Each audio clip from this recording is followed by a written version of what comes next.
Jaya Radha Madhava Kunja Bihari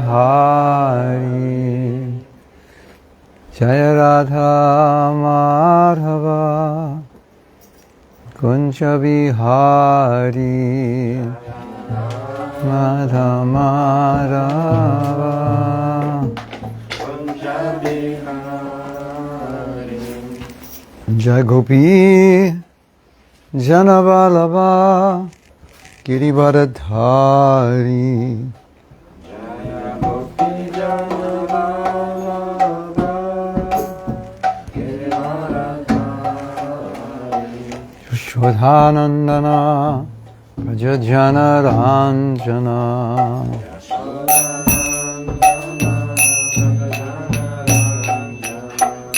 Yashodhanandana Prajajana Ranjana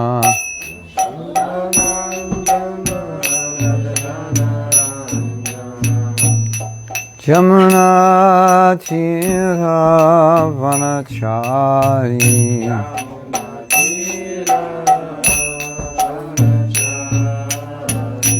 Jamuna Tira Vanachari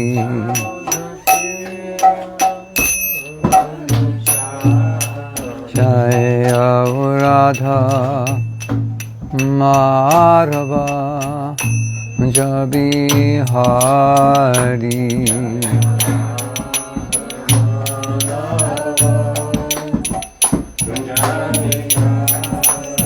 Jaya Radha Madhava Kunja Bihari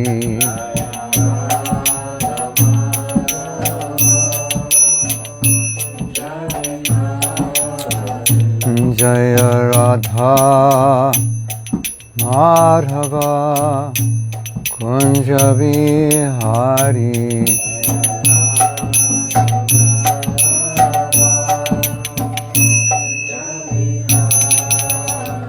Shri Radha Madhava ki jai Grantharaj Srimad Bhagavatam ki jai Nitai Go Premanandi Hari Hari Bol Namo Vishnu Padaya Krishna Prishtaya Bhutale Srimati Bhakti Vedanta Shamiti Namane Namaste Saraswati Deve Gauravani Prachaline Nirvisesa Sunivadi Paschatidastana Mukam Karoti Vachalam Pangolangayate Girim Yakrapatamaham Bande Siguru Dinatarinam Vanchakalpa Tarubhyascha Kripa Sindhubhye Vacha Patitanam Pavanebhyo Vaishnavebhyo Namo Namaha Sri Krishna Chaitanya Prabhu Nityananda Shri Advaita Gadadhar Shivashri Gaur Bhaktavrinda Hare Krishna Krishna Krishna Hare Hare Hare Ram Ram Ram Hare Hare. So I was looking, I just picked a volume off, then I was looking through some verses we could discuss. And I was reading the verse and I was like, that one's too heavy. Go to the, and I turn, 20 pages, that one's really heavy. And I go to another one, I go, that one's okay, not so heavy. And I was remembering a conversation I had with one of my godbrothers, and we were talking about spiritual abuse. Like, you offend people and shame people in the name of spiritual advancement. And he said, thank you. He said, Srimad Bhagavatam offends everybody. So, before we begin, I just want to say something about that. There's a certain kind of education which is meant to offend you, because it's just like if we don't get offended, we don't wake up. It's like an loud alarm clock. This other alarm clock doesn't work. I'm sleeping so deeply. So sometimes, not just in Hinduism, Buddhism, Eastern traditions, that's one teaching method, is like say heavy things, like shake you up. So, anyway, that was just a thought before we start. I don't. I was actually just looking for verses which had longer purports. Anyway, we could read a few.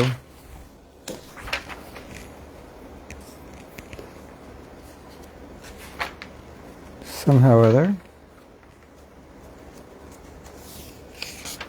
we have picked the story called Ajāmila delivered by the Vishnu Dutas.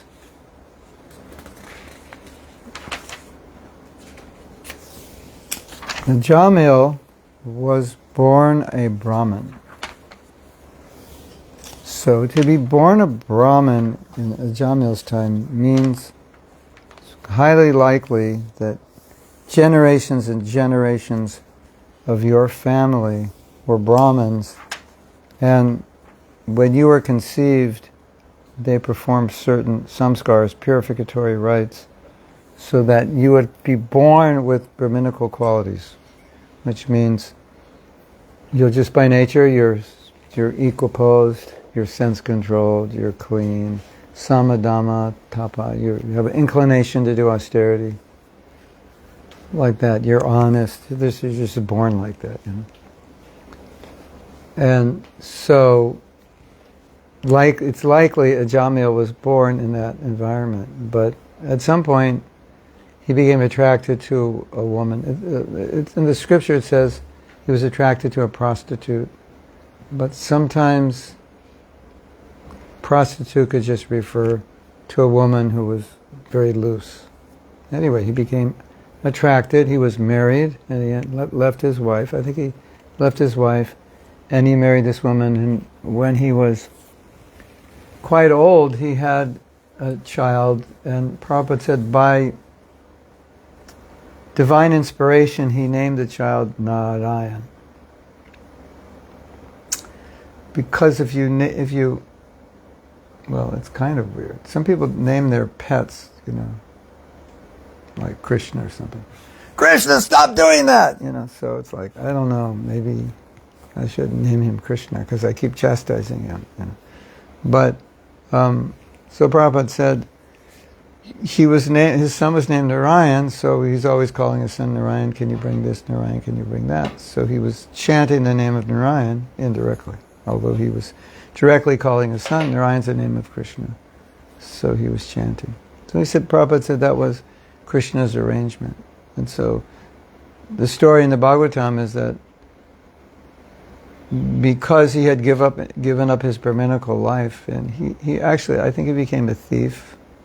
He did a lot of illegal things after he fell in love with this woman. He did lots of things that Brahmins don't do. And so he became very degraded. So at the end of his life, there was a long list of bad karma. And the Yamadutas came to like say, okay, well, you know, this is it, you know, you have to pay for this karma. And then the Vishnu Dutas came. Yamadutas are, Duta means messenger, and so Yama is Yamarāja. He's the one who's, if you're wondering who keeps track of everything you do, that's Yamarāja. He's got the latest MacBook. And lots of extra hard drives, yeah. So he's on top of it. He works with Paramatma, I believe. He's kind of like Paramatma, he knows. So the Yamadutas were dispatched to bring him and say, so that he would get his karma, and then all of a sudden, Vishnu Dutas, Duta again means messenger, Vishnu Dutas showed up. Like said, what would be something they would say in English? Like, whoa, what do you think you're doing here? And Yamaduta said, whoa, what do you think you're doing here? Was it because Yamaduta said, our job is to take sinful men and women, and then they have to meet their karma. And the Vishnu Duta said, not Ajāmila. And they couldn't believe it. They said, you can't stop us from doing this. They said, no, he said the name of Nārayaṇa, right? He was calling his son and then he died. Narayan, come help me. Then he dies. And the Yamaduta said, this has never happened before. Like, we've never been stopped. And they didn't believe it. And so they had a little court case there. The Yamadutas and the Vishnudutas. And everything the Vishnudutas were saying, the Yamadutas were saying, we never heard this before. And the Vishnudutas convinced, I don't know if they convinced, I think they did convince the Yamadutas, but in any case, the Yamadutas were not able to take him. And Ajāmila his life was extended. They stopped the Yamadutas from pulling the soul out of the body. His life was extended. He repented, and then he gave up his sinful ways, and then he practiced bhakti. So that's the overall story. So here's a verse. We can read a few verses. This is chapter 6, text 2, verse 15. So I can read English without glasses because you already know what the words mean. But Sanskrit in low light, it's a little harder. Let's try it. Atainam ma panayata krita shaga niskritam yadaso bhagavan nama niyamana samangrahit. At the time of death, this Ajāmila helplessly and very loudly chanted the holy names of the Lord, Nārāyaṇa. That chanting alone has already freed him from the reaction of all sinful life. This is the Yamadutas, the Vishnudutas talking to the Yamadutas, explaining. Therefore, O servants of Yamarāja, do not try to take him to your master for punishment in hellish conditions. Purport. The Vishnudutas, who are superior authorities, give orders to the Yamadutas,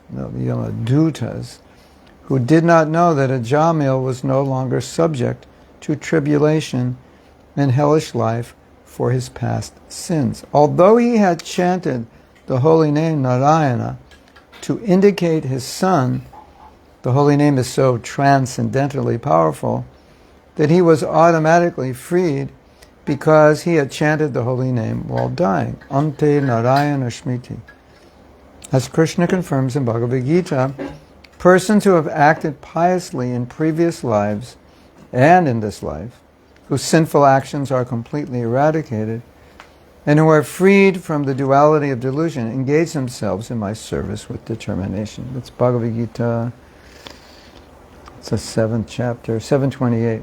Unless one is freed from all sinful reactions, one cannot be promoted to the platform of devotional service. Elsewhere in the Gita 8.5, Krishna says, if one remembers Krishna, Narayan, at the time of death, one is certainly eligible to return immediately home back to Godhead. So,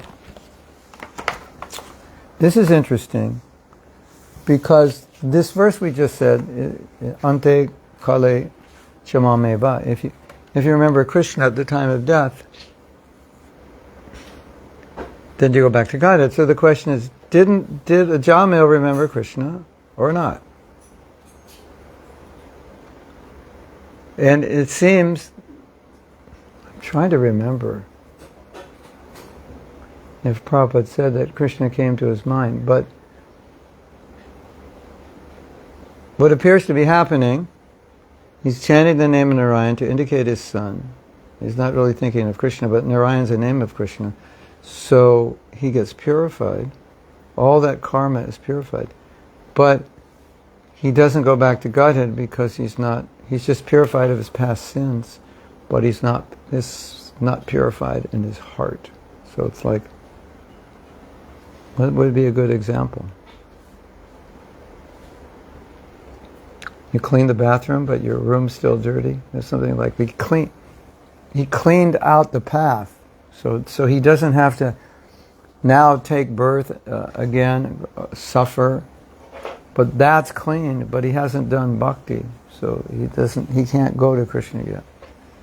So he doesn't die, Yamadevas don't take him, and he's allowed to live, and now he does bhakti from that point, and then after that he becomes liberated. So this story is really here in the Bhagavatam to just show the power of chanting, that it can purify someone who has fallen as low, or even lower than Ajāmila. And because the holy name is Krishna, it's like the sun, and it removes all sin. So let's read a little more. This is text 14. One who chants the holy name of the Lord is immediately freed from the reactions of unlimited sins, even if he chants indirectly to indicate something else, jokingly, for musical entertainment, or even neglectfully. This is accepted by all the learned scholars of the scriptures. So that's what Ajāmila did. He wasn't chanting Krishna's name, but he wasn't chanting Krishna's name directly.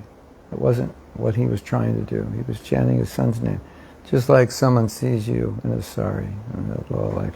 Oh, there's a Hare Krishna. So they're not saying, oh Krishna, please engage me in your service. They're just, or they see Rasika and his dhoti. Or they see me and they go, Hare Krishna, get a haircut. Yeah, that's what they do. And they used to do that in America. So when they would do that, Prabhupada, would smile. It was like very good, because they said Krishna. And maybe you've heard this story before. It's really interesting to meditate on this story. In, I don't know when it was, probably the late 70s, early 80s, there were a lot of cults in America, perhaps in Europe also. And there was one cult in which they all killed themselves because they thought it was going to be the end of the world, so that before the world ends, we'll just die. So that was like major news. I don't know how many people. They lived in a community, a few hundred or something. So it's like dangerous cult. So every new religious movement in America at that time was now a dangerous cult. It was like, okay, this is what happens.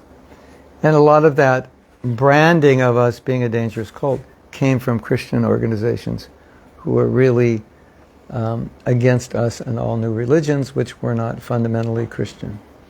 It also came from some of the parents. So there was lots of anti-cult propaganda. And I can't remember why I'm saying this.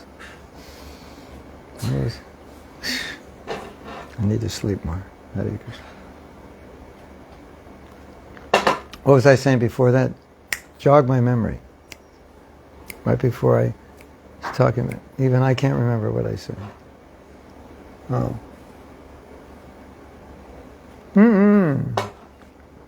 So, there were a lot of articles about us. This tea is good for memory. There's a lot of articles. There were a lot of articles about us at that time because bad news sells. So, and this cult stuff is sensational, right? And so, I don't know what the article was about, but there was an article and it wasn't good. The Hare Krishnas are a cult from India, and they're brainwashing the youth of America. And the Hare Krishnas, are dangerous, and the parents of the Hare Krishnas are protesting, and the leader of the Hare Krishnas drives in a Mercedes-Benz, and like that. So after they read the article, it was a bad article. Prabhupada said, "Can you count up how many times they said Hare Krishna?" It was like 15 times, and Prabhupada, or whatever it was, 6, 10, whatever.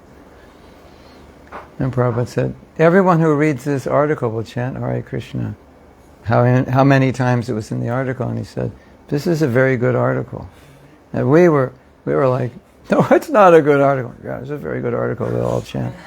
He said the chanting of Hare Krishna will have permanent benefit, and the bad things in the article they'll forget anyway. So we were thinking the other way. No, the chanting won't really have benefit. They'll remember all the bad things. Because, people were meeting us and we had such a hard time distributing books. Oh, you're one of those cults. So that's how we were thinking. And Prabhupada wasn't fazed. So everyone will be purified by chanting Hare Krishna.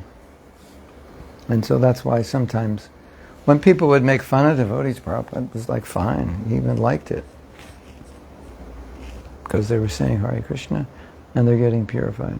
So, as I said, this portion of the Bhagavatam is glorifying the power of the holy name. And that's what this story is doing. Yeah. So, verse 15. If one chants the holy name of Hari and then dies because of an accidental misfortune, such as falling from the top of a house, slipping and suffering broken bones while traveling on the road, being bitten by a serpent, being affected with pain and high fever, or being injured by a weapon, one is immediately absolved from having to enter hellish life, even though he is sinful. That's quite a bargain, right? You go to court and say, well, you were driving 180 kilometers in a school zone. The speed limit was 15. That fine will be, in this country, that fine will be $100,000. But if you just chant Hare Krishna, just say Hare Krishna once, you don't have to pay the fine. It's like that. Leelambar told me that one wealthy man was speeding and he was fined $450,000 because they fine you in this country according to your income. Hare Krishna. Be careful if you get rich. Don't drive. Is that true? Or you don't know. Anyway. He never speeds, so. Oh, let me rephrase that. He never gets caught when he speeds. Yeah. When one president in America back, I don't know, the 60s, whenever it was, he was caught cheating. And he was going to be impeached, so he just resigned. And Prabhupada said, he wasn't a good president. And we're thinking, yeah, because he cheated. And Prabhupada said, no, because he got caught. Said, if he was a good politician, he wouldn't have gotten caught. Because Prabhupada wasn't like this purist. He was like, no, they cheat. That's what they do, He just accepted the reality. So that was kind of funny. So he speeds, but he doesn't get caught. He's a good driver. You should tell this to country. So, you go to court, you were speeding, $100,000 fine, but if you say Hare Krishna, you can go. It's like that. Amazing, huh? But we are not like the Catholic religion where you come in every Sunday morning after you party on Saturday night and ask for forgiveness. That is considered most improper. So even though one can become free from sin, at the same time, the warning is there. You cannot willfully commit sin knowing that if you say Hare Krishna, it's all going to be relieved. The interesting thing about that is Prabhupada says, if you do that, that's more sinful than the sin you committed. So you say, well, I'm just going to go out and have, some real fun, Las Vegas style. And I know it's wrong, and I know it's sinful, but I'll chant my rounds tomorrow, and it's all gone. So Prabhupada's saying, it's almost like he's saying, don't try to chant that sin away, because doing that is worse than the sin. Just take the karma from the sin, it'll be less than trying to chant the sin away. So, it's kind of interesting, because that's kind of what many branches of Christianity, in a subtle way, encourage. I mean, obviously they don't encourage it, but kind of you could say they do, in a sense, right? Because it's okay. It's good for business also, right? Oh, you again. I saw you, I see you every Sunday morning for the last 14 years, Okay, what do you want to confess? It's like, it's okay, keep confessing. Confession is good.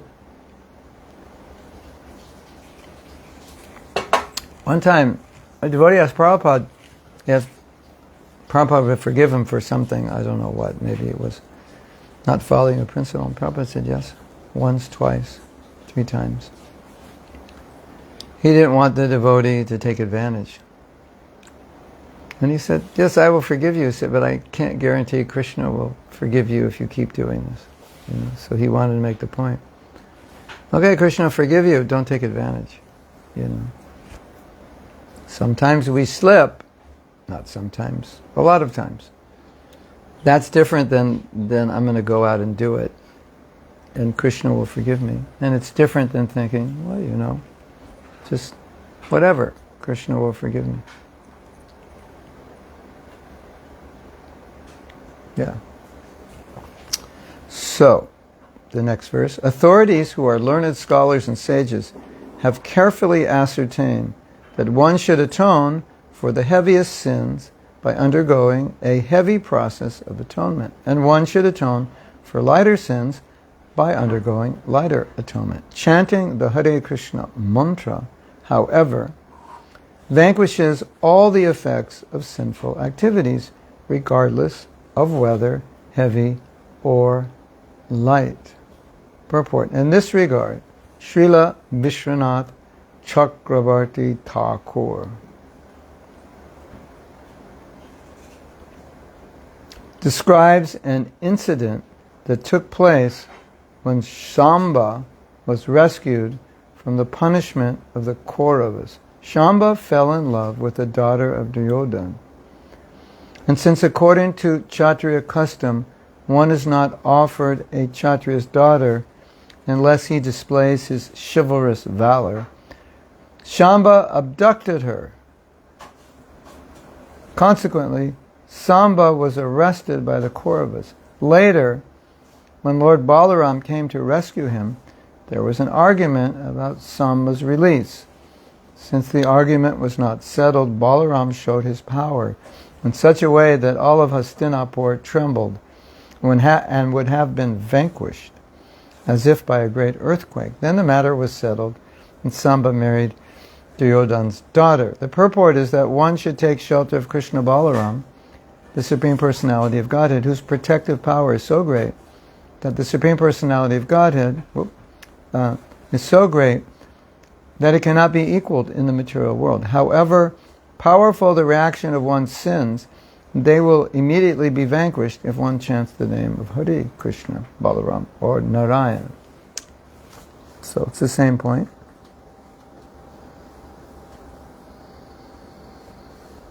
I was saying last night, you know, when there's imminent danger, sometimes devotees scream, and sometimes some devotees scream, and some devotees chant Hare Krishna. You ever do that? Scream? Ah, mama! Yeah.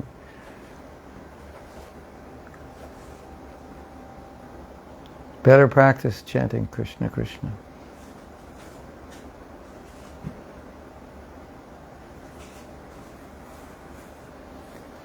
Text 17. Although one may neutralize the reactions of sinful life through austerity, charity, vows, and other such methods, these pious activities cannot uproot the material desires in one's heart. However, if one serves the lotus feet of the personality of Godhead, he is immediately freed from all such contaminations. Stated in Srimad Bhagavatam 11.2.42, Bhakti Parishanubhavo Viraktir Anyatra Cha. Parishanubhavo. Devotional service is so powerful that one who performs devotional service is immediately freed from all sinful desires. All desires within this material world are sinful. Wow. Told you Bhagavatam's heavy. Because material desire means sense gratification, which always involves action that is more or less sinful.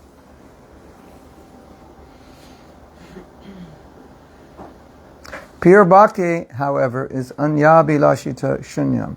In other words, it is free from material desires which result from karma and jnana. One who is situated in devotional service no longer has material desires, and therefore he is beyond sinful life. Material desires should be completely stopped. Okay, you have 10 seconds. Count of 10, you should stop your material desires. 9, 8, 7, 6, 5, 4, 3, 2, 1. Finished.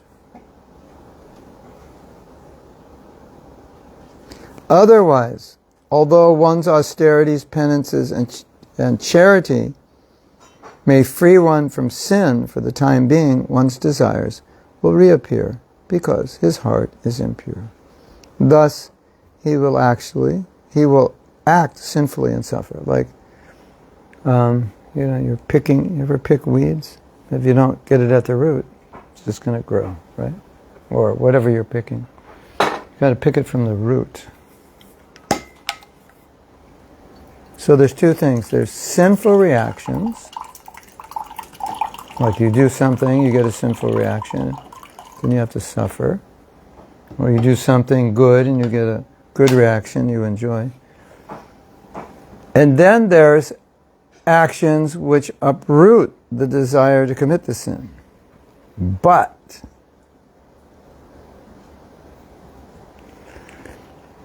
you probably already know this, but it's a philosophical point, so it takes a little different angle. Every time one commits an activity, there's a seed that drops from the activity. It's an analogy. And that seed plants the desire to do that again. So I do something. Let's say I don't want to do it, but I do it. It drops a seed, and then the desire to do that again.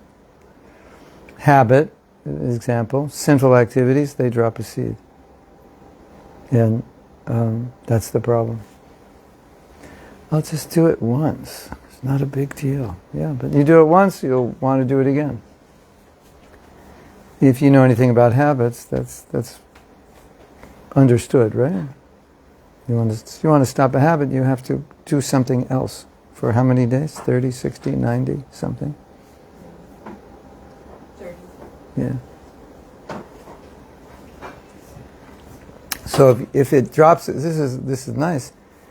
If everything you do drops a seed, then everything good you do drops a seed to do it again. And everything bad we do drops a seed to do that again. Yeah. She's being paid to sit in Bhagavatam class. I like that. That's smart.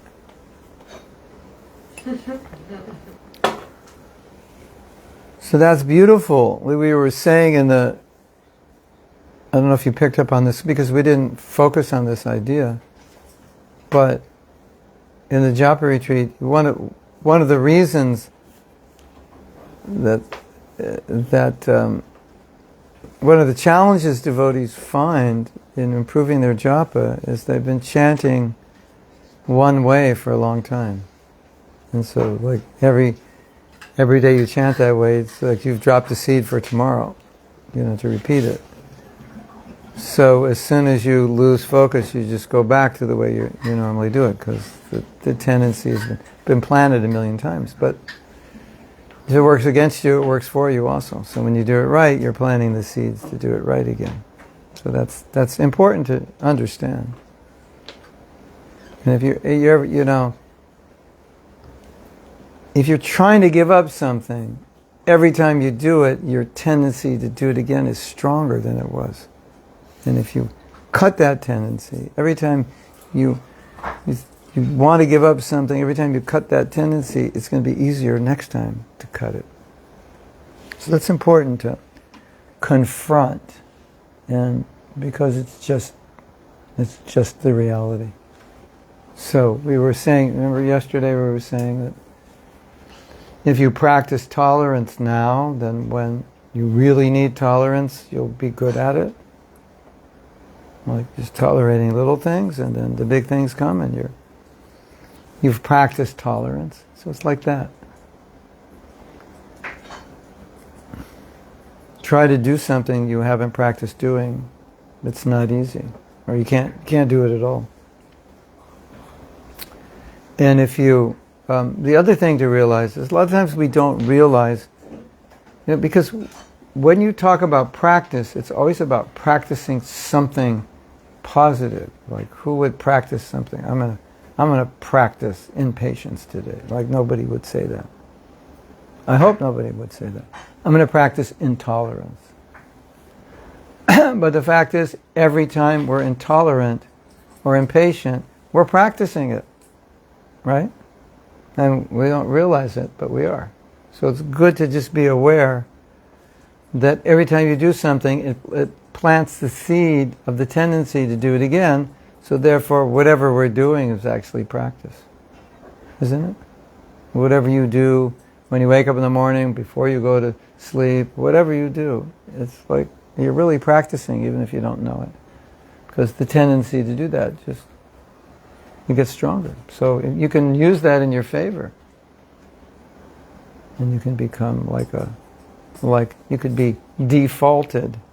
If you practice, you will default always to do the right thing. Or default to do the wrong thing, depending on how you practice. But, as one person said, which I like very much, he said, a lot of us get angry, and we have issues with anger. And as we have these issues with anger, he said, the reason it's difficult to control is we have a lot of practice. When we get angry for a long time. So we get really good at it, as you get good at anything you practice. If I'm doing something which is not good, but I will get good at it because I continually do it. And I thought, that's funny, but it's true. So you get really good at anger, really good at impatience, intolerance, whatever it is. You just get really good at it if you're doing it all the time. Obviously, right? Because that's how you get good at anything. Right? And you can get really good at being in Maya.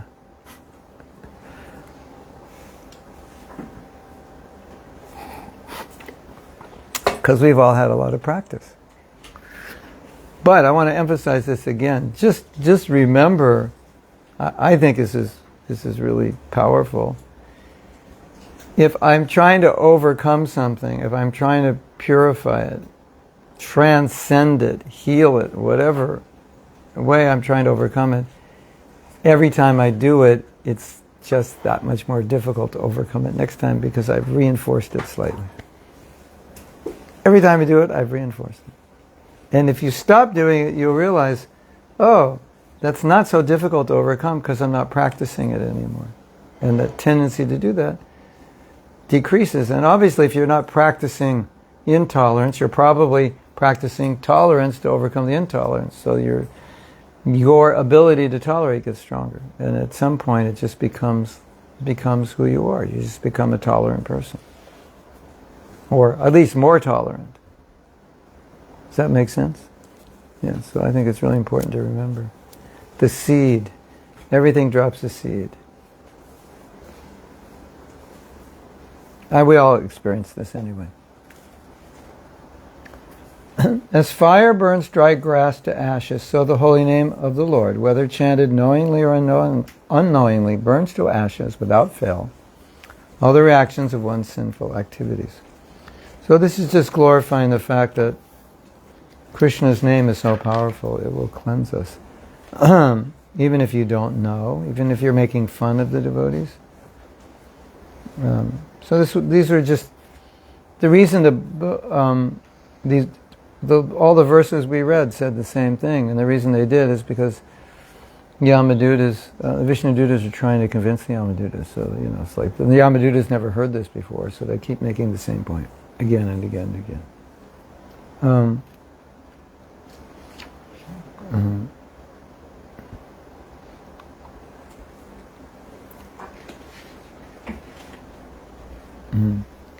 Yeah, so then after the Yamadutas were convinced, the Vishnudutas released Ajāmila because he was being taken away. Is there a song like that? They've come to take you away? When I was a kid?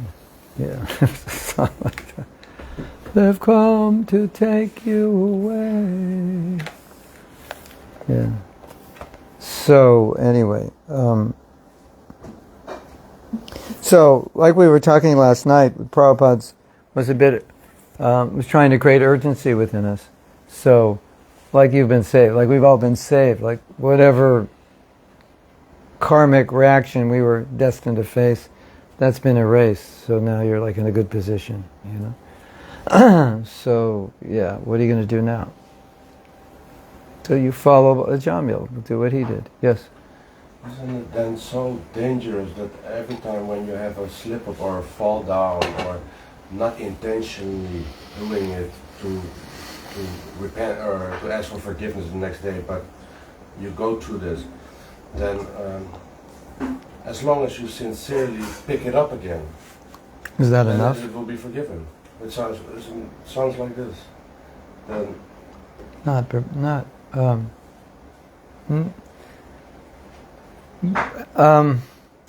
I would say that if Prabhupada would say, like if you're saying, if you're sincere about your forgiveness, you'll be forgiven, but Prabhupada would say if you're sincere, you wouldn't keep falling. Because it's important to understand that for most people, the process that Prabhupada gave us is strong enough to prevent us from falling on any kind of regular basis. You know, at least to maintain some level of purity, the process is powerful enough. So if I continually am slipping, then it means I must not be executing the process. So to ask forgiveness, but at the same time not execute the process properly, then it's hypocritical, isn't it?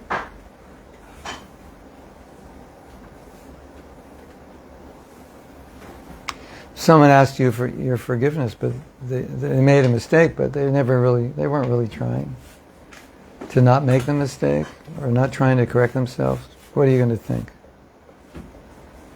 Right? So that's important to realize, because a lot of times the mind's going to convince us. The mind's good at making excuses. That I can't do this or that. But you actually can, if you follow things well, or at least you can do a lot better. And then we should understand that that's what we can do it if we follow well. And if it's difficult, it just means we need to do more of something. That's all. I need more vitamins, minerals, amino acids, herbs. There's something I'm missing: more exercise, more oxygen, more pranayama. Something like that. That's the best way to see it. Because otherwise you'll think, well, I'm a special case and I'm uniquely messed up. So, it doesn't work. That, in some cases, that has some validity because we're all different and the process will affect us differently. But it can be just used as an excuse, but you actually could be much better. And then you convince yourself you can't be, then why were you going to try if you can't be? And, so many devotees have achieved a lot, and no one is really particularly more qualified or less sinful than others. Maybe that's true. Some people born in very elevated families, but if we take just the average devotee, especially outside of India, there's not the whole lot of advantages. There may be a little bit, but it's not significant in light of the power of bhakti. It's like in golf. You have the women they tee off a little closer to the hole than the men, or anyone, not the women, anyone who needs that. They call it a handicap. You can tee off closer to the hole. But there's only like 20, 30 yards. It's not significant. So, Hare Krishna. Yeah. Prabhupada Prabhupada is merciful like Lord Nityananda. So, if a devotee leaves Krishna consciousness, or I'll use past tense, when a devotee left Krishna consciousness, and wanted to come back, Prabhupada didn't say, so what did you do? And get out his pen and paper and do some mathematical calculation. Well, that's like 7,826 sinful activities you did since you left. I think that's too much. It's gone beyond the threshold. So I think you'll have to take birth again, Yeah, talk to the Yamadutas, and then you'll see you the next time around. He wouldn't even ask what you did. If you wanted to do service, he would say yes. And then he would say, okay, but don't do this again. That was all. That was like the only requirement. Don't do it again. So it's a mentality. Now, maybe that devotee slipped. Maybe that devotee fell. But I think the most important thing for Prabhupada, and also for us to understand, was that the devotee had the mentality that it's not okay to fall. So even if they did, it was different. It's like, okay, he's weak, he's trying. I'm not falling every day. But it does happen. But it's only occasionally, and my mood is to not fall, and I'm trying, and I'm prepared to suffer for my sin if I do. That mentality Prabhupada would accept, and that's because it's the right mentality. Otherwise, it's Christianity. Somehow they've come up with this idea, which is like one of the offenses to the holy name. It's really interesting, isn't it? Like Krishna says, that religion will become irreligion in Kali Yuga. That's really...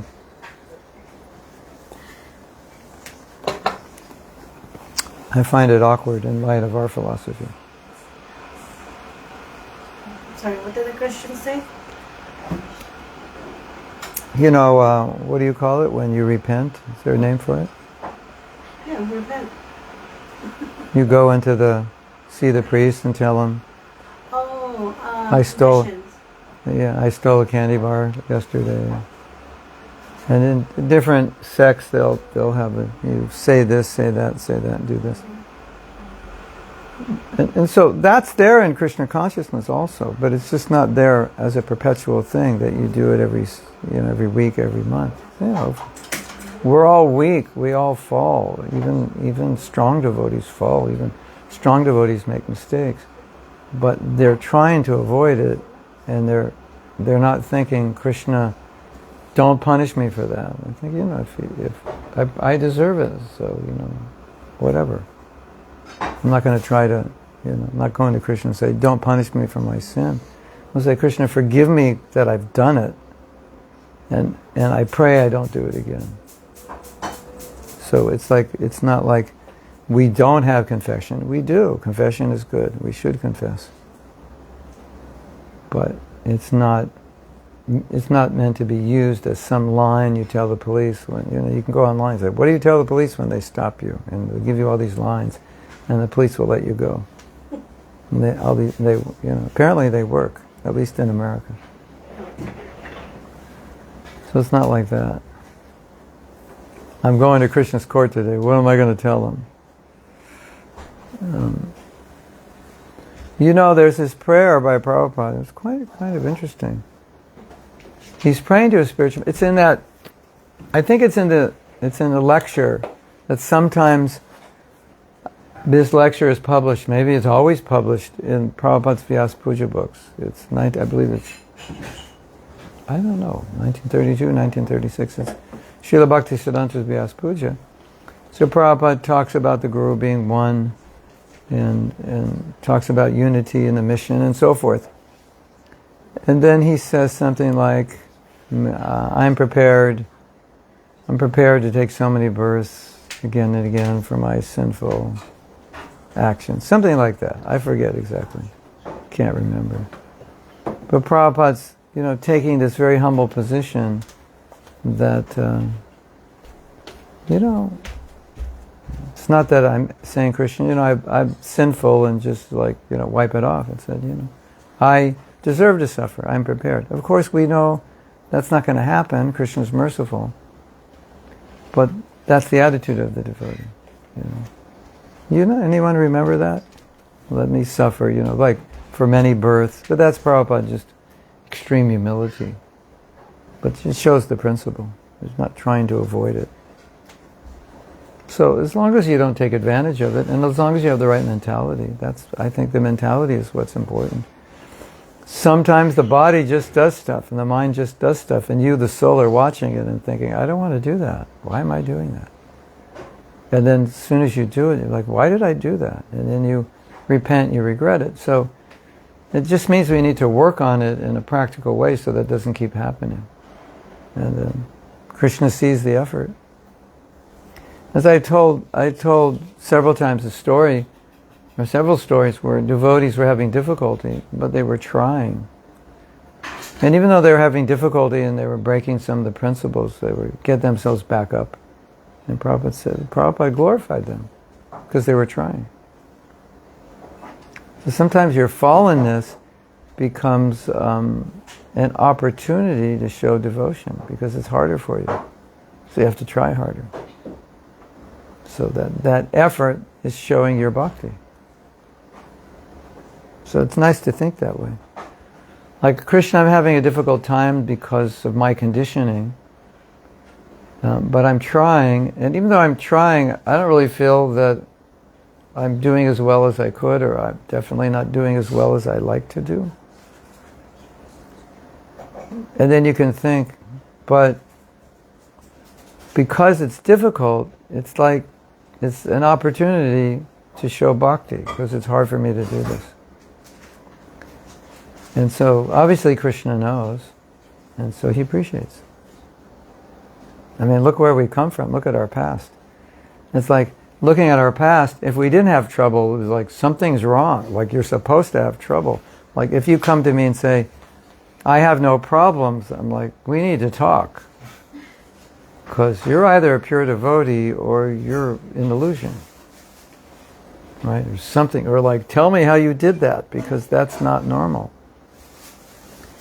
So we're coming from a conditioned background, so you should expect problems, but you should expect to be able to deal with them. So Prabhupada is not saying you're not going to have problems, but here's how you deal with it.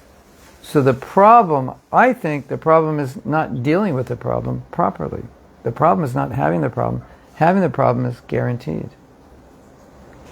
Through the practice of bhakti, gradually you will purify yourself and problems will start to be minimized and then eventually transcended or destroyed.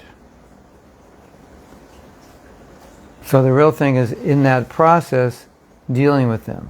And so if you think in that context, then you'll see, when you look at Prabhupada's instructions, you'll go, oh, this is what he's actually instructing us. It's like how to deal with our conditioned nature. At the same time, purify that conditioned nature. Gradually. But, because it's gradually, there's going to be a period of decades when it's not purified, where you have to have your weapons, to deal with the attacks. Because there will be. And if you ever think you've hit a point where it's like, okay, I've dealt with everything and I'm doing good, Maya will throw you a doozy. You know what a doozy is? It's like something you didn't see coming. And you couldn't imagine in your wildest dreams that there was a kind of Maya like that. And so she'll throw that one at you. Yeah. And it's the same thing. You'll realize I have to have my tools sharpened because I just don't know what I'm going to deal with. And it's not that I'm thinking I'm so bad because I have this desire. Yeah, I mean, I am bad because I have this desire, but a lot of times it's not like I can do anything about it. It's just there. So that's why I say, if you want to think bad, think it's bad that I don't deal with it well, but don't think bad that you have it. I mean, obviously, if you've been a devotee for 50 years and you're still struggling, to stop smoking marijuana or something, yeah, of course. But if it's just normal human material tendencies, the sad part is not dealing with it. The sad part is not that we have it so much. I mean, it should be lessened as we advance. Yes? The power of association, don't you think that has a lot of effects on, your, I guess, your advancement in your spirituality. If you're struggling with, Yeah. with something that you can't overcome. Definitely, yeah. And Bhaktivinoda Thakur said something also, which is interesting. He said, if you have trouble chanting, sit next to someone who chants purely, and you'll just pick up on it. It'll be easier for you. So yeah, if you want to fall into Maya, maybe I should write a book, 10 Steps to Maya. Number 1, associate with non-devotees, in the order of power. Number 2, social media, 6 hours a day. Number 3, restaurants and movies. Number 4. But I would put Sanga at the top of how to be Krishna conscious, and I would put it at the top of how not to be. Now, of course, we say chanting Hare Krishna. That's like, if you don't chant Hare Krishna, how will you become Krishna conscious? But many devotees have rightly pointed out, if you don't have good Sangha, you may not chant Hare Krishna. So then, Sangha is chanting is the most important, but Sangha is the most fundamental. Because without that, we may not have the strength to do anything else. So yeah, and I have always taken shelter of Sangha. Whenever I felt I'm lacking in a certain way, I would think, which devotee has this quality that I'm lacking? Or which devotee doesn't have this attachment that I have? I'm just going to hang out with that devotee. And I know, just by hanging out with them through experience, I know that it just goes away. Because it just, their energy just is like sun. And my little problem is just like a little shadow, and it just goes away. So yeah. But that's my point. Like, these are the tools in the toolbox that Prabhupada has given us. And like, a lot of men have all kinds of tools and they never use them. They spend like, isn't it? Some men will spend like thousands of dollars because they want to have like, in their garage, they have like this whole shop, because they're like going to fix the house, but then they never have time to do it. And they've got everything in there, saw, table saw, drills, every kind of wrench and socket wrench, and this kind of drill, the hand drill, isn't it? And they're like too busy. So we don't want to be like that. Prabhupada's giving us like the best workshop, and we don't use it. So, use Sangha to your advantage. And the whole Japa retreat was like, here's the holy name. It works this way. It doesn't work that way. Do it the way it works. Like last night he was trying to get the speaker to work, and I was thinking, did he turn is it on? Because he was doing everything. Maybe it's off. So it's like, turn the japa button on, put it on, because you're chanting and it's like, there's no sound out of the speaker. Maybe it's off. So, we don't want to do that. We want to use it properly. And Prabhupada is always telling us, use it properly, and you will not find it difficult to be Krishna conscious. So if you find it difficult, just, sharpen your tools. Get them out, start using them. Don't cut your vegetables with a dull knife. Dull knife japa, it's like, why? Just sharpen your knife. It's one of the principles of the 7 habits, right? Sharpen your, what do they say? If I had 2 days to chop down a tree, I would spend the first day sharpening the saw and the next day cutting it down. Rather than 2 days trying to cut it down with a saw that's not sharp enough to cut it. So you don't want to chant dull saw japa, right? Hare Krishna, Hare. The tree of material existence, I'm trying to cut it, it's just like, it's not working. Yeah. Sharpen your saw, japa saw, and then you wow, that was easy. And we all have that experience, right? You do it, it's easy. And you don't, it's difficult. And that's good, because it kind of forces you to do it right. Because if you don't, you sink. So, use the tools, use them well. And Sangha is one of the best tools Prabhupada has given us. Do you know, at least according to my understanding, it was not in Prabhupada's idea, establishing temples was not like his original idea. But when people started coming, there needed to be a place for Sangha, where they could come together. So you have to have a place, temples, and we needed deity worship. So the temples were for Sangha, not for eating and sleeping and fighting, and not for eating, sleeping, mating, and defending. They were for Sangha. So Sangha was, you could say in a sense, Sangha was the first thing, maybe you can't say the first thing, but the first thing obviously he did was bring the Mahamantra and preach, but once it started catching on, then it was like, we need Sangha, there's people, they need to associate. So Sangha is vital. If you get bad Sangha, I can predict what will happen to you. And I can write the date on the calendar, it will happen. It's a science. Even if you're strong, it's a science. If you're strong, it'll just take longer before it happens. But, obviously, we'll all be affected differently according to our advancement. But let's just say, any of us, no matter how strong we are, without Sangha, we will become weaker. And some of us will become so weak we'll give up our bhakti. But everyone will become weaker, and everyone will become stronger with good Sangha. Even the most advanced devotee. There's nowhere in Shastra it says, when you hit bhava, or asakti, or ruchi, or prema, whatever, you don't need association, just go in a cave and live alone. No, it says the opposite. Whatever stage you're at, you need Sangha. You can't relish Krishna consciousness without it. Did you know it said that?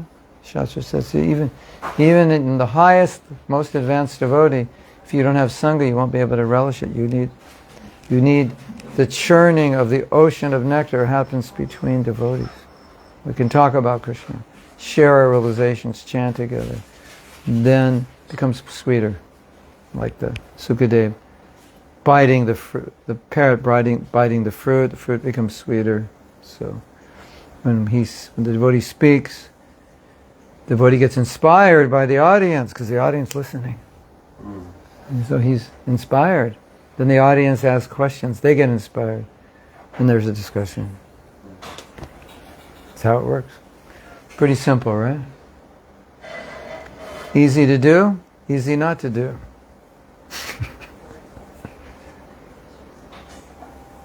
Doing service, seva, others is another tool. Yeah, definitely. Yeah, it's really difficult that we have no seva, but if we have a seva that is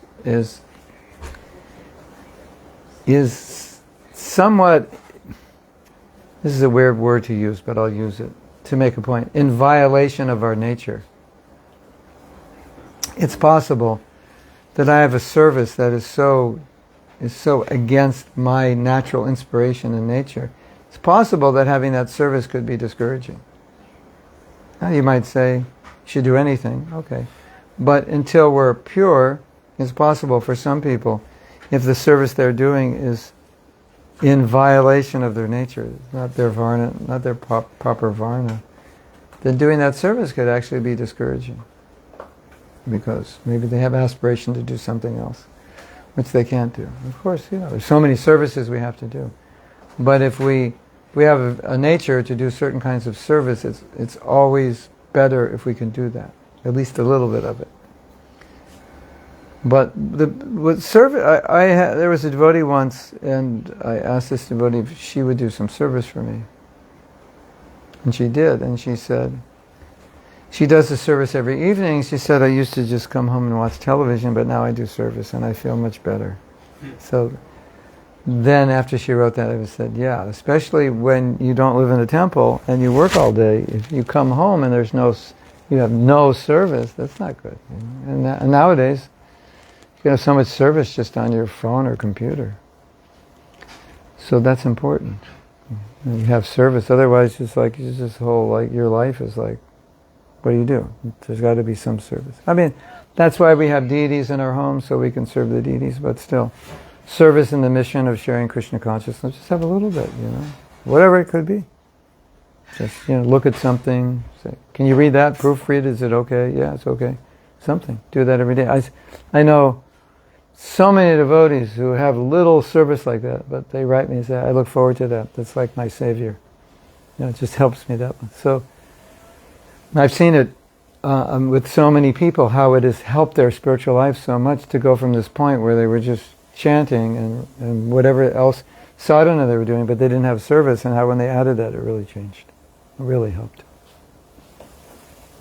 But there's a problem on the other side, in that service, then it starts to overcome our sadhana.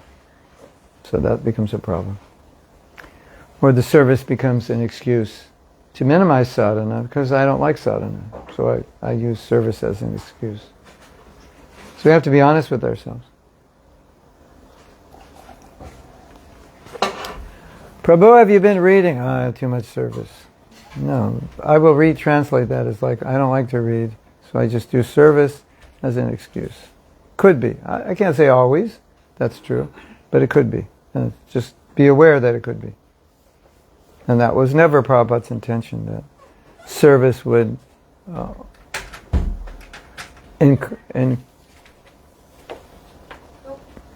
would encumber, is that the word?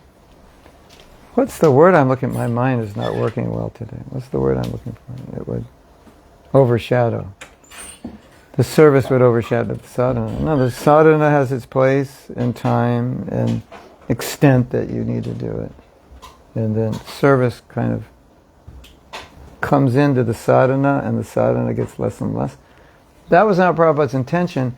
There are exceptions, but those are circumstantial. It's a big festival, I got to start work at 5 a.m., blah, blah, blah, Rath Yatra, In my life, somehow I've managed to bypass that. Devotees, during Rath Yatra, Janmashtami, I only chanted like 3 rounds. Like, it's interesting. It's never happened to me. Ever. No matter how busy I was. Well, actually, it happened a few times. But for at least 40 years, when people would say, I'm so busy I couldn't do that, I was like, I don't know what you're talking about. I'm pretty busy sometimes.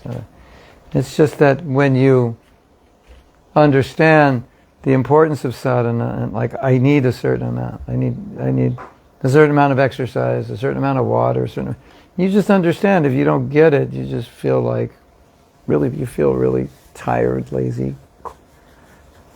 Your mind is fogged up and so forth. So you realize, I need this much. So sadhana is the same thing. You just realize, I need this much of this quality every day. And the sooner you realize that, the better. Because service can always just start entering that field. And if you understand how much you need and the quality, you'll always like, okay boy, back off. Stay outside, I'll open the door later. Something like that. Like the dog of service wants to come into the house of sadhana. Right? And it says, stay outside. Not yet. You know what I'm talking about, right?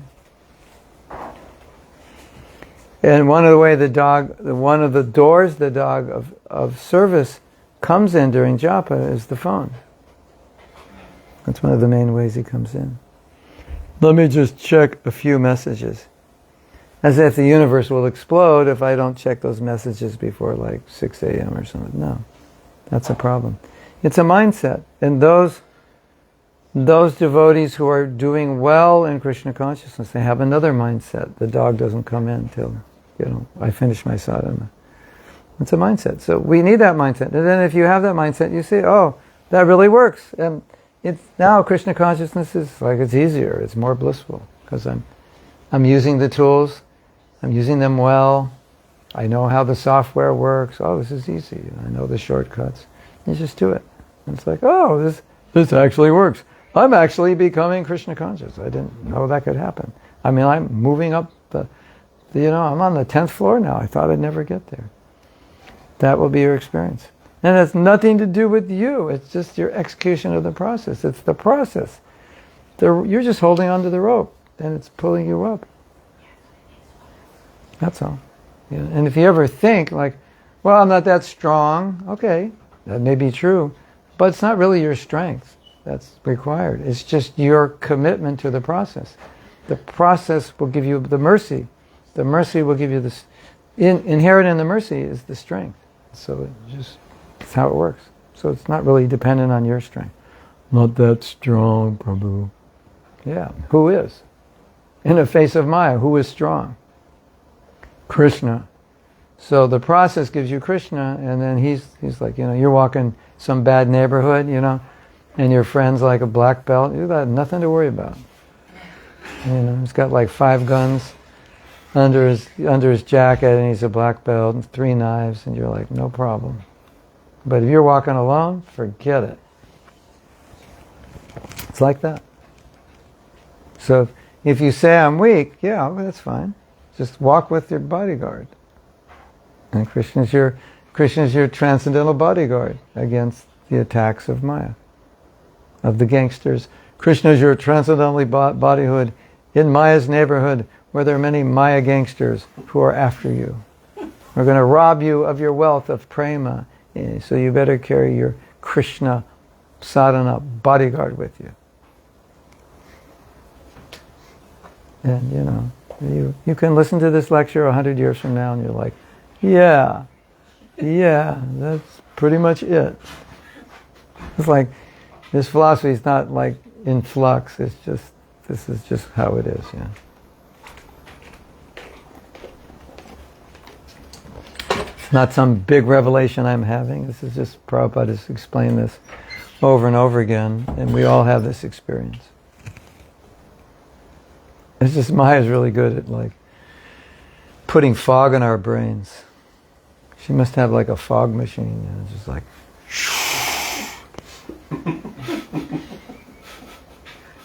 I don't have time for sadhana, I'm too busy.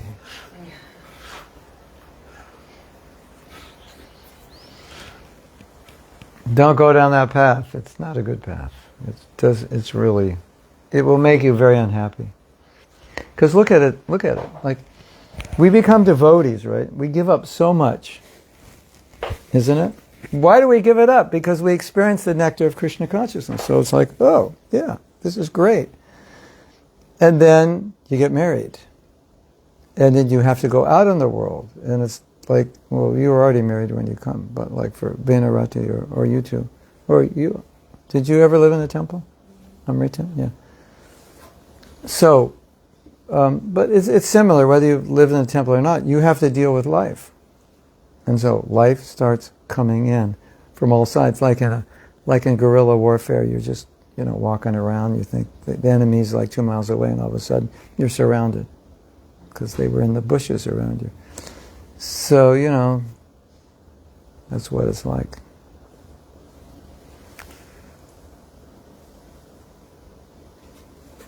So you have to be careful. You have to know that's what's going to happen. And if you let them come in, they'll just keep coming and coming and coming, and you'll keep adjusting.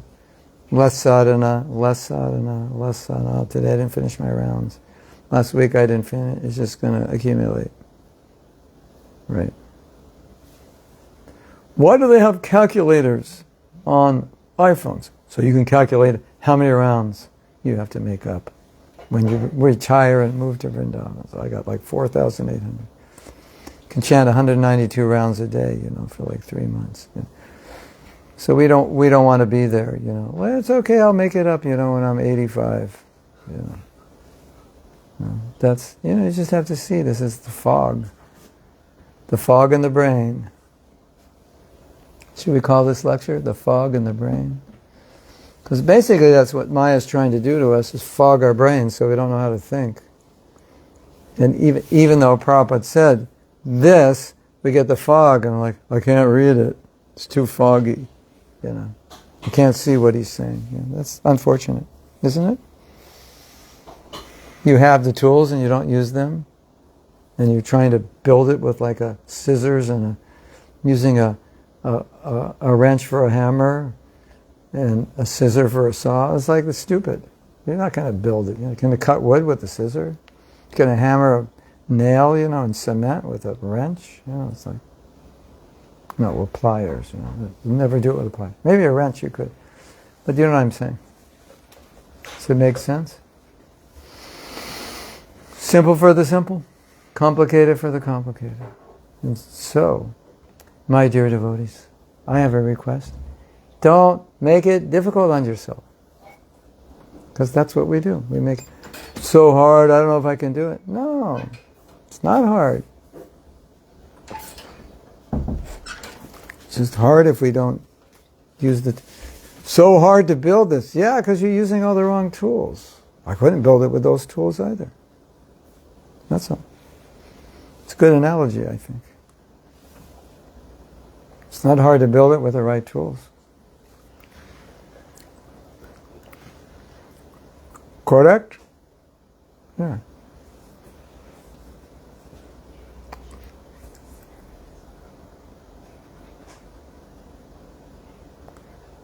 So Hare Krishna Maha Mantra, chanted without offense, is your best defogger. But you have to do it. And if you don't, the fog's going to come in. And you're not going to be able to see. You can't drive very fast in the fog.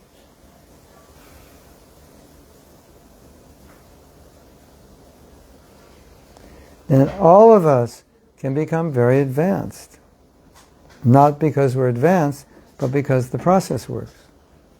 Not because we're strong, intelligent, special, pious, whatever. That could help, but the main reason is because we follow the process. And within that process is all the mercy we need to become advanced. Simple. Isn't it? So if you ever say, I'm not that strong, what I would say, rephrase it and say, I'm not taking the process properly, so I feel weak. That will make more sense.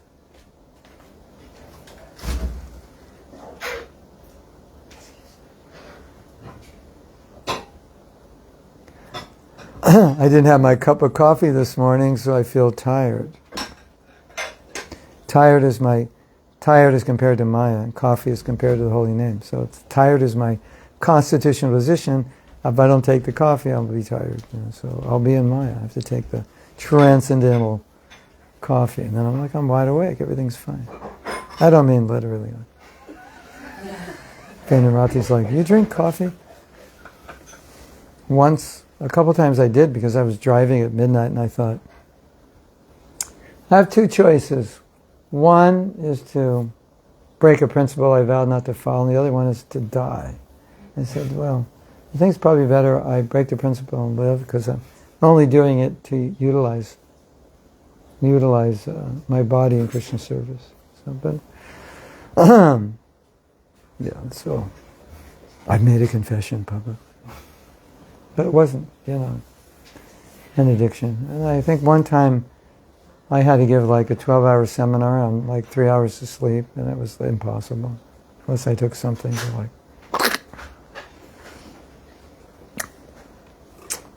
But I was told a lot of devotees drink coffee with caffeine. It's like, don't do it. It's addicting. It's against our principles.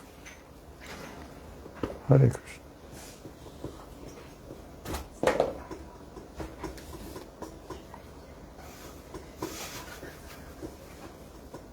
I'm not accusing anybody. I'm just questioning.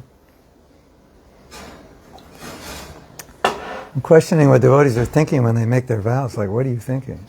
Like, yeah. What did all those devotees think? Well, coffee's not marijuana, so I don't take it. Yeah. I understand why people drink coffee because I actually, the origin of coffee breaks? I think it was war. This is the story I was told. It was wartime in America. All the women had to go in the factories because the men were fighting. And after, it said something like after 4 or 6 hours, the women were exhausted, they couldn't function. And they said, like, we need you to like 8 hours, you have to work 8 hours. And they said, well, if you give us a coffee break, we can do it. So after certain periods of time, they would drink coffee, the caffeine would wake them up, they'd be alert, and then they could work. They could work straight through, but apparently, like human beings generally, unless they're super healthy, they can't really focus at high energy levels for 8 hours a day. It's just not, you need.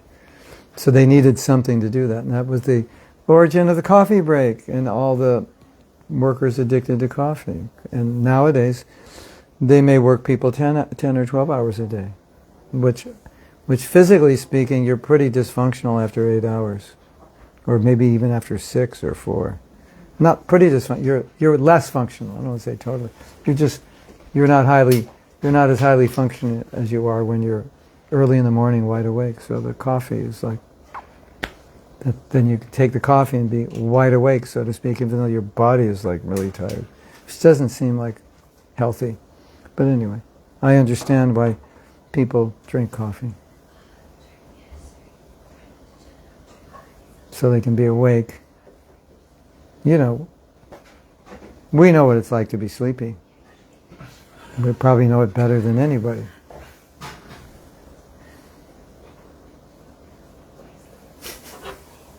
We can sleep anywhere, in class, during japa, even while driving. We know how to do it.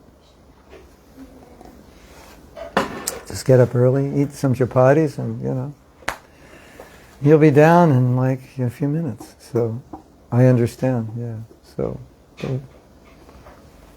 anyway, we try to work our way around things so that we can follow our principles. Hare Krishna. Okay. I was just talking because prasadam's not offered yet, so I don't know if anyone... Otherwise we can end unless you have comment, question, a doubt, an argument. Who wants to argue with Gurudev? Yeah. You should argue. Arguing is good. Say, I don't believe this. You said this, I don't believe it. We'll have an argument. Yes? There's a question. How does it relate? On one hand, it's like if somebody just say Hare Krishna in a bad meaning, it will purify them and it will work. If we chant japa without attention, you said it's kind of just materialistic, it doesn't work. So Yeah. What's the difference? Amrita Vilasini is saying, we read today that, any way you chant jokingly or to indicate something else, you become free from sin. But for us, we learned in the japa retreat that if we chant that way, it's wrong, it's offensive. This part of the Bhagavatam is glorifying the power of the holy name to free one from sin. But it's never saying this kind of chanting will give you love of Krishna. So, it's called namabhas. Namabhas means it's not considered offensive. Like, for example, Ajāmila, his chanting was not considered offensive because he wasn't chanting to Krishna. It was just, what offense is there? How can you make an offense to the holy name if you're just calling your son? Even though the name is Nārāyaṇa. So he's calling Nārāyaṇa, but because he said Nārāyaṇa, the power of the holy name is such that no matter how you say it, or even if it's like they have a hotel and, like sometimes they'll have a Rama, even a Rama, a Radama, it's just, even if the syllables are separated, it says, but you said Rama, even if it was Radama, or whatever. So it's saying the name of Krishna is so powerful it will wash away more sins than we can commit. But it doesn't say that one name of Krishna chanted that way would give you love of God. That if you want love of God, you have to stop committing the 10 offenses and chant in sincere prayer, as we discussed in the japa workshop. That will bring you to Shuddhanam. So these people will never get to Shuddhanam. But it clears the path. So they chant, they're free from sin. Okay, that's the power. It glorifies the holy name. It's powerful. Now you're in a good position to actually take up proper chanting. So it's interesting. It's like, have you ever heard that karmic reaction is stronger when you know what a sin is, as opposed to being in ignorance? Have you ever heard that before? Yeah. And so, and have you ever heard, like, when you learn something, then you become, there's a responsibility to, like, practice it now because you've heard it. So when you come to the temple and you want to be a devotee, then you're going to learn about the 10 offenses. So now you're liable to having committed them because you've heard about them, but you have to avoid them to be able to chant Shud Hanam. Because if you make offenses, you will never come to Shud Hanam. And the goal is not Namabhas, the goal is Shud Hanam. So Namabhas, Bhaktivinoda Thakur says, it'll get you anartha nivritti. It'll like get you everything, but it won't get you prema. It'll get you like everything you need to enter the door, so now you can get Shud Hanam and get prema. So we have to make that distinguishing factor, because for us, just to go, joke, use the holy name as a joke, that would be offensive. But for them, it's not. Because they don't know. But when you know, then it's offensive. When you don't, it's not. And then you might say, well, I guess we shouldn't tell them any more than that, because they'll be chanting Namabhas. But the point is, they're not going to chant it every day. And obviously you need to evolve more. Now, if I chant, if you chant, and we're trying to avoid the 10 offenses, but our chanting is not yet pure because we're not yet pure, that's also called Namabhas, but it's different kind of Namabhas, which has a different, and has a better result for us because it'll move us to Shud Hanam. But they're chanting unless they take it seriously. It's not going to move them to Shud Hanam. I mean, they could, but if they saw Lord Chaitanya, or they heard it from some pure devotee, it could happen, but it's not standard. So it's not the path we follow. So, and then someone must, naturally you think, well, you tell me what the offenses are, now my chanting's offensive, before it wasn't. It's true. But now you have the opportunity to chant offensively and develop Shud Hanam. Right? If you've never heard about Jesus, you won't go to hell. But if you've heard about him and you don't accept him, you will go to hell. It's like, hey, well, why'd you tell me? It's like, but if you never heard about him, you can't go to heaven, so I have to tell you. Something like that. Of course, they say there's purgatory, which is, if you don't know about him, you go to purgatory. I'm not sure how that works. But something like that. I had to tell you to give the opportunity to go to heaven. If you don't take it, unfortunately, you'll go to hell. So, the point is, we never minimize. We can't in some way make excuses or rationalize or minimize avoiding the offenses based on these verses. That would be wrong. But these verses are glorifying the power of the holy name. And if you look at all these verses, it's people chanting who are not actually properly chanting. They're just joking or accidentally saying it. Or Prabhupada gives an example that in, I don't know if it's Arabic language or what language? Haram. Is that Arabic? And you say, haram means horrible. So, obviously, if you speak Arabic, something horrible is going to happen sometime. You're going to say, oh, that's horrible. And they said haram. And they get the benefit of saying haram.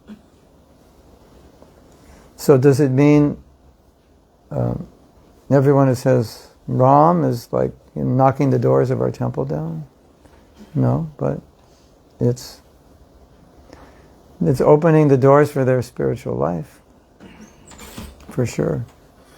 And if they say Ram at the time of death, that's really good. So Prabhupada gave the example. Sometimes, I don't know what it was, an animal, he said sometimes an animal, like a bull maybe, would attack, or an animal would attack some Arabic person who speaks Arabic, and they would say haram, and then they would die. So that's good. It's kind of like Ajāmila. Ajāmila was a Brahmin, so when he was purified, he went back to his Brahminical life. Can't say that, that would happen to a Muslim because he wasn't born that way. But it's a safe place to be. The holy name on your tongue when you're dying. There's a really interesting story, and it's so sad and pathetic, but it's so telling. There was a devotee who was with his mother when she was dying. This was during Prabhupada's time, and he was saying, say Hare Krishna, Hare Krishna. And she was, I guess, just really didn't like the movement, didn't like that he was a devotee, didn't like the name of Krishna. He said, he could see she was about to leave her body. Say Hare Krishna, because she would never say it. And she said, I can't say so many words, and then she died. I can't say so many words. I can't say so many words. 6 syllables. Hare Krishna, only 4. So, if she just would have said, and there's another, she would have just said Hare Krishna, that would have been amazing. But I heard another story, maybe it's made up, maybe it's true, a similar situation. And one devotee's mother was dying, and he's always talking about Krishna, and Krishna will protect you. And she says, so where's your Krishna now? And then she dies. So Krishna was the last thing she said. So, that's really auspicious, if you say it when you're dying. And who knows, maybe she was thinking of Krishna, because he may have shown her pictures of Krishna. So the point is that, it's always beneficial if you bring Krishna in. And like you have the example of Kamsa. Like Kamsa's thinking of Krishna. But he's thinking how to kill Krishna. He's thinking out of fear. Is he afraid Krishna's going to kill him? So, and Narada Muni is glorifying Kamsa. It's like his meditation is more intense than mine. At the same time, we learn from Nectar Devotion that's unfavorable. Obviously, it's an unfavorable way to think of Krishna. Like I'm trying to kill Krishna, and that's why I'm always thinking about him, because I'm trying to figure out how to kill him. So, I'm Krishna conscious. Yeah, that you are definitely conscious of Krishna. You're thinking how to kill him. But it's not favorable. But because Kamsa was so intensely absorbed in thinking of Krishna, Narada was saying, wow, this is really good. I don't even think of him that intensely. So the point was, and then the commentary or the verse is, it's always beneficial to think of Krishna somehow or other. Even if you think of him as an enemy, you're still getting purified. So that's the idea. But it's obviously like we're not in the Kamsa disciplic line. Say, well, I never think of Krishna, so I've decided to hate him because hate is such an intense emotion, and I always think about the people I hate, and on my deathbed I'm just going to just make me angry at Krishna, because that one, we wouldn't do that. But still, in a sense, not in a sense, it's glorified in Shastra. Like Kamsa, thought of Krishna out of anger. It was like, that's good, he thought of Krishna. But not good for us. So it's like that. Someone else had their hand up? Yeah.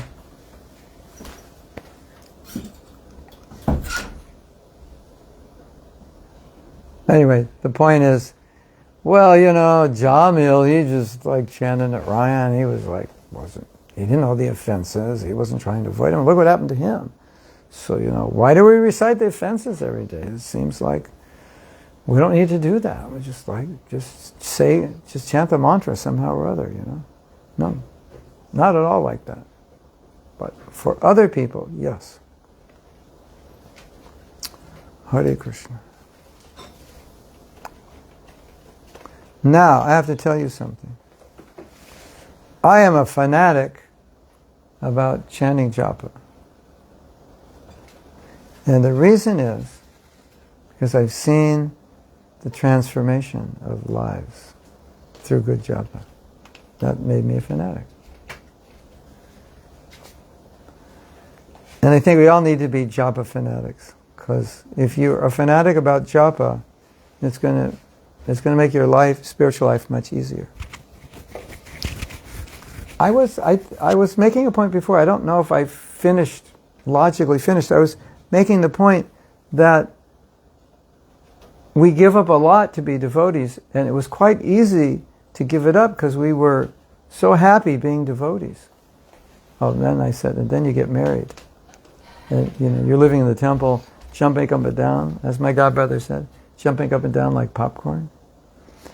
And then you get married, so you have to move out of the temple, and then that 8 hours a day you were doing services, now you're working at a job. So, if we don't have, so we just eliminated like 8 hours of bliss in our life. So you better get a very intense dose of bliss in the morning before you go to work, because you used to get the morning and the whole day and the whole evening. And so, if you just look at it from the perspective of nurturing yourself, I'm trying to give up things. How can I give them up if I don't have enough positive things on the other side? It just makes it really hard for me. And then I get to this point where ISKCON speak, Prabhu, can I talk to you? Yeah, I'm really struggling. Right? I'm really struggling. It's like that. We don't have to. We just have to have enough nectar that I'm happy in Krishna consciousness, and I have enough energy and potency to go on. But if I remove all that other, what am I left with? I'm left with all day working, a little bit of sadhana, and I'm left with a lot of austerities that are really hard to do if I don't have this nectar. Because when we joined, we gave up everything. It's just like how did we do that? It's like jumping up and down all day. That was easy. If you can jump up and down all day, you can give up anything. Right? This was so good. Prasadam was good, the Sanga was good, the Kirtan was good. You give up anything. Right? You go to Vrindavan, you go to Mayapur, you give up anything. It's so easy, right? It's like all your attachments, everything, you don't even know where they went. You can't find them, even if you tried to find them, right? So, we don't want to make it difficult for ourselves. That's my point. We're asked to give up things. You can't give them up unless you replace them. And so you always have to make sure you have enough, so that giving up is a natural consequence of having enough. Not that you're trying to give up and you're fighting it. Right? That's you'll lose, as you know. Correct? Yes, Prabhu, I already lost many times. Yeah, that's why. And the problem is, every time you lose, it's harder to win the next time. We haven't won a game in 48 years. It's like that. I just keep losing. So, I think we all understand this. I just wanted to put it in words, so it's just very clear. We're giving up a lot to be devotees, You ever travel on a Ekadasi? It's your whole day is what are we going to eat? You go in the store and it's what are you going to eat? There's nothing to eat here. Isn't it? I'm like, it's hard to be a devotee, What about this? Well, let's go to that restaurant, they serve salads. Yeah, but they cook meat, we don't want to go there. It's all this restriction. Well, let's do this. No, we can't because of this. No, but they drink alcohol at that place. We can't go. It's like you can't do anything. How do you do that? How do you deal with that unless you've got sufficient Go to the nectar? devotees' place. Our friends, I make them cook. Oh, that's good. Anyway, you understand what I'm saying, right? Yeah. So just look at it objectively. I'm making vows to here. It's so easy. They just don't want to leave. And they go back to in Mayapur, they do really well. And then often they come back to the West and they don't have that same nectar and they find it really difficult. It doesn't have to be, you just have to make sure we fest. And we had a big bus and we traveled around. Just all men. And we established a preaching center in one city in America. But we had a lot of young devotees. And if someone spaced out, we'd call them a space cadet. Space cadet is an astronaut, right? But, because you have young devotees and, they're new to bhakti and we feed them so much and they don't get enough sleep and it's a new culture. So it's naturally, sometimes you get spaced out, right? And we travel a lot, which is spaces you. So we call them space cadets, and we would give the annual Space Cadet Award to the most spaced out, like the one who did the most spaced out thing. So one time one devotee was taking care of the deities, so this devotee had to take the deities off, bring them in the kitchen, and bathe them in it. But it was actually she, because we were together with some grihastas. She took the deities off the altar while we were making the offering. So we awarded her the Space Cadet Award of the Year. You're offering to the deities and you take them off. So I was thinking, they were already offering and you're coming in and offering them. That reminded me of that. Anyway. Hare Krishna. Should we offer Space Cadet Awards to devotees in Amsterdam? I would win, Prabhu.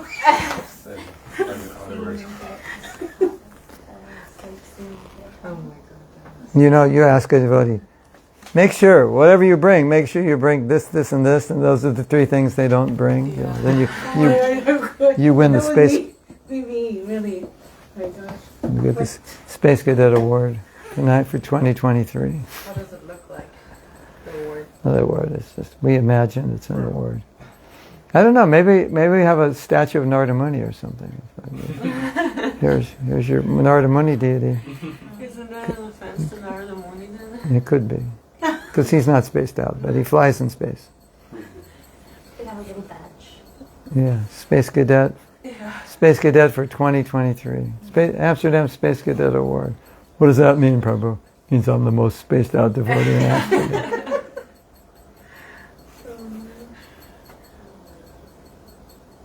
Hare Krishna.